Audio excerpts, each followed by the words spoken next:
Hey guys, wanted to review a movie that came out at the end of last year and was nominated for a few Academy Awards called The Master. I just saw that a few days ago, and because of that it didn't make my top 10 list because I only consider movies that are in contention before the Oscars, and I just happened to watch it afterwards, so this would not have qualified anyway. And, if it was around that time period, I certainly would not have recommended it. Anyway, this movie is written and directed by a guy named Paul Thomas Anderson, who I loved when he made the movie called Magnolia back in 1999. I think that's kind of his magnum opus, and I recommend anybody to rent that. It's just a very powerful film. But this one stars Joaquin Phoenix, Philip Seymour Hoffman, and Amy Adams, and it tells the story of Freddie Quell, and that's who Joaquin plays. And he is a World War II veteran struggling to adjust to a post-war society, who meets a guy named Lancaster Dodd, who is played by Philip Seymour Hoffman. And Dodd is a religious leader who is trying to promote a movement called The Cause.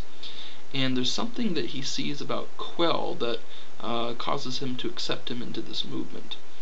Well, Freddie is attached to Dodd and the Cause, but he turns out to be a nuisance to the Cause because he has such an alcoholic and violent nature that he ends up doing more harm than good. And that's the basic premise. I won't get into any more of it. But I just found this film to be just something that I never got attached to, and I really disliked after viewing this film. The main character, played by Joaquin Phoenix does a great job.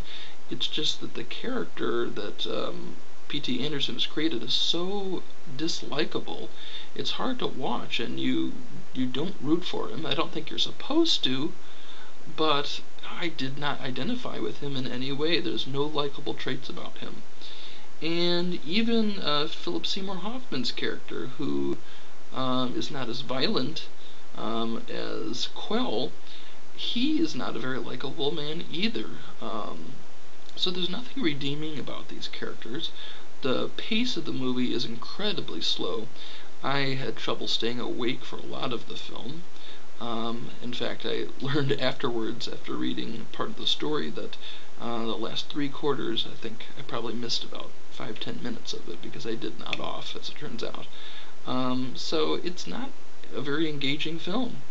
And yeah, it just made me very angry and upset afterwards, and I don't understand a lot of the good praise it's getting from critics because I don't feel like this is a great film. I do appreciate the nods of the nominations for the actors, Philip Seymour Hoffman and Joaquin Phoenix, especially. They did what the role called them to do, but I did not like the film at all and what P.T. Anderson was driving after, which is pretty sad because I liked his earlier work. As I had mentioned, Magnolia, I think Boogie Nights was great, and Hard 8 was great. There Will Be Blood I did not like at all, and this one I disliked even more so. So I would not recommend this film. That's my review of The Master, and stay tuned next week as I review another one. Thanks for watching, guys.